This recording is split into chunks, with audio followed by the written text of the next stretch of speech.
All right, first things first, when you get your paper, like all things in art, I need you to write your name, your teacher, and a 5.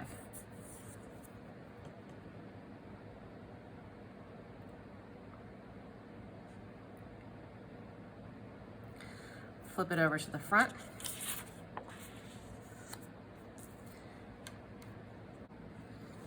So we're going to be using a sketching pencil, a 2H pencil, and what that means is that it is lighter, or the lead is harder, so it doesn't come out as easily and therefore draws naturally lighter.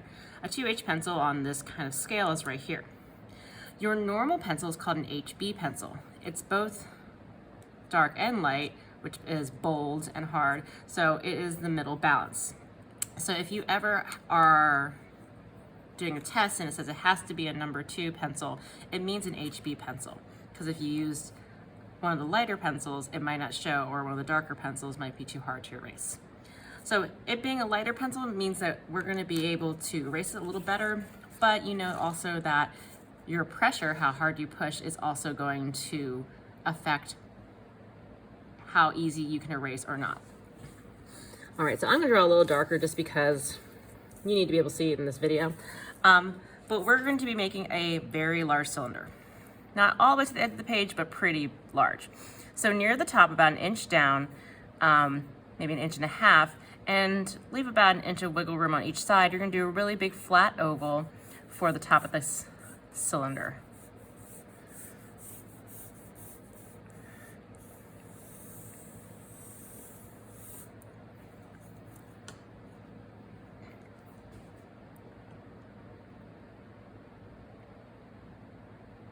After you've done that, we're going to do 2 straight lines down from the very outside edge. So not in here, not even that. Basically where if you took your pencil and where it would touch would be where your outside edge would be. And I want these lines to be parallel. This is my outside edge. Parallel to each other and parallel to the side of the page. Once again, we're still drawing light because we're going to be erasing some of this. Now I'm going to go ahead and leave about 1 inch, 1.5 inches on the bottom as well. And if the top of a cylinder is a circle, the bottom is a circle as well. So for example, looking at this glue stick, you can see the top circle, but you can't see the bottom circle. But yet the bottom will have the illusion of it being curved. It will be the same curve as this curve. So as we connect this side to this side, it's not going to be a straight line, it's going to be a curve. That is the same depth and length as this curve.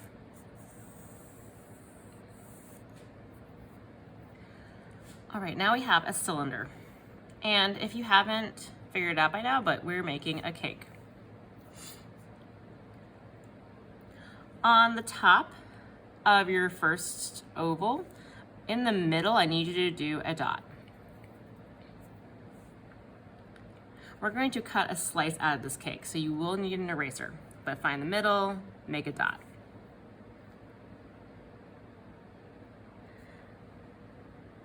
After that, we need to cut a slice out. So we're going to do 2 lines that go down to the right or the left. It does not matter which way. The rule is it shouldn't go directly out to the side, and it could go straight down, but it shouldn't be an obtuse angle. So I'm going to do my first line that's going to go from my dot a little right of center, like right there.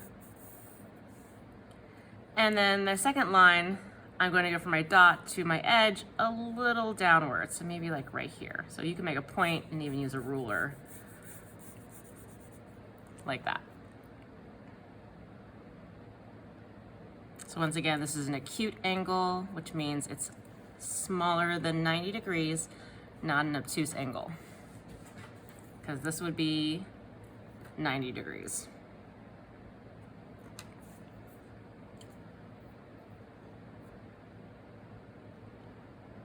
The next thing we're going to do is from these 2 endpoints, we need to do 2 lines down. They should be parallel to these lines. So I'm going to go ahead and use a ruler You don't have to, but I'm going to sketch a line that goes all the way to the bottom here. And another line that goes all the way to the bottom from there.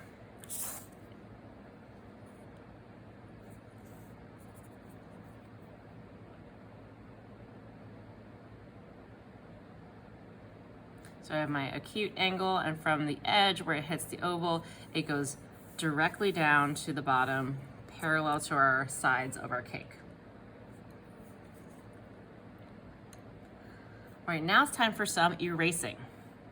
If this is a whole cake and we just took the slice out, there would no longer be these two edges.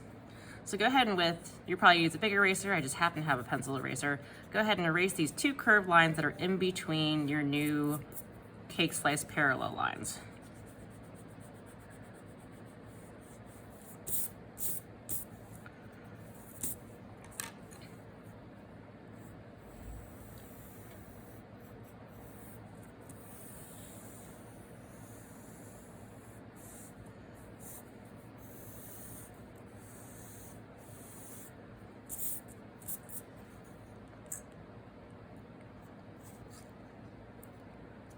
All right, so now that we have our cake, and we have a slice out, we have to illustrate the inside of it. That's the last part we're gonna do together, and then I'm gonna talk to you about how you can decorate the cake. Now, if the slice is taken out, it's going to be basically on the sides of itself a rectangle, and on the top and the bottom a triangle.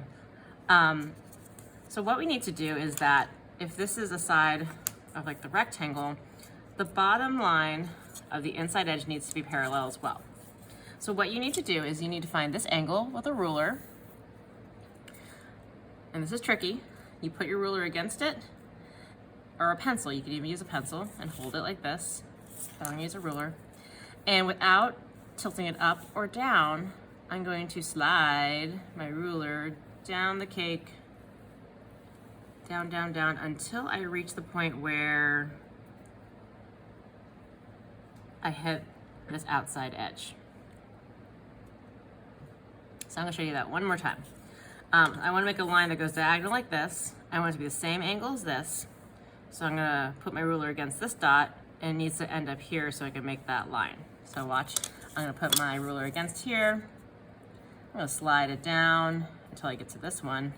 Trying not to change the angle too much. That'll look right. And then I'm going to draw a line from here to this part of my cake.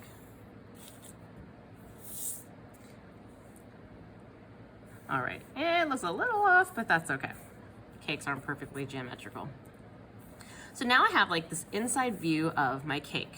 This part, since it was not over 90 degrees, I can't see that inside part, but I can see this inside part pretty clearly. We're now gonna make the layers of the cake. So as some of you are catching up with that, think of like if I have a slice of a cake, this is the side, there's a top, you'd probably have some layers of cake inside, so this is cake, and then you'd have icing around it. Maybe not icing at the bottom. So we're gonna make some of these layers, and look, they're basically rectangles, but they have to follow the top and the bottom line here so that they seem actually parallel. So the way we're gonna do that is that you're gonna make segmented lines. I'm gonna make 3 sections. The first segment line, parallel to this line, is going to be from the bottom. Then I'm going to do another segment. Let's see, actually I'm trying to fight the perfectionist in me. I'm gonna do one section here, skip a little, another line there, skip a little, another line there, but not touching the top. So see, bottom line, skipped a little, middle line, skipped a little, top line without touching the top. They are about an inch or a little over an inch long, and mine are about 1/4 inch apart, but you don't have to measure. You just kind of have to eyeball it.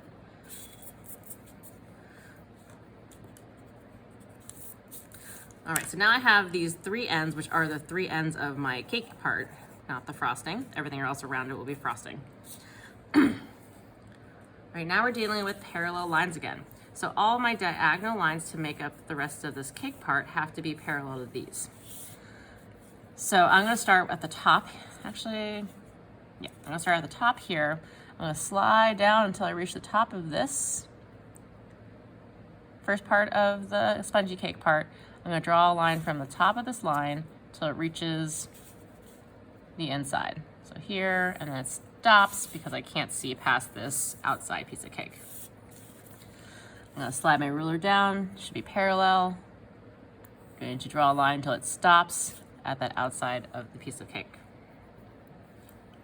I'm gonna keep doing that. Looking, make sure it's parallel looking.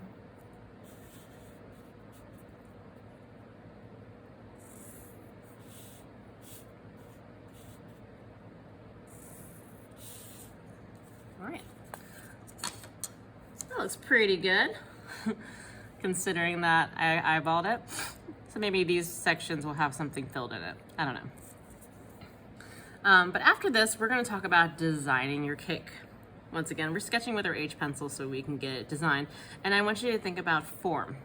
So if I was gonna have thick icing around it, it would probably be kind of circular or spherical, big drops of icing. And see how it's crossing the line or kind of overlapping the line, showing that it's kind of sitting on top. So I'll have to erase that inside line there. I'll also do that on the bottom until I get to the edge here. You could also think about something on top of your cake. So maybe I have like some roses or something. I don't know. Feeling fancy.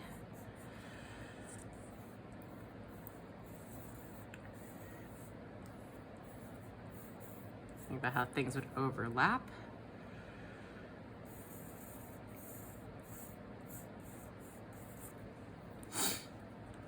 On the sides of my cake, there might be some swirls or something. Now, remember, it has to be like a form, so instead of just a single line, it'll be thicker. And we will be coloring this with pastels. So you have to think pastels are probably about as thick as the end of your pencil, so you shouldn't do teeny, teeny, tiny details that you're going to go over with pastel. And maybe on the inside here, I'll like end up putting some strawberry pieces in the cake or something, since the section's really big. Maybe this section will have like jam or something. I don't know. Maybe this one will too.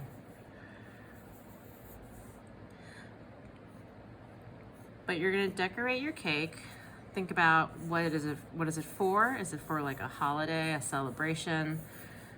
Think about how this, the sides of your cake curve. So if you do like straight lines or straight lines, they should curve with your cake.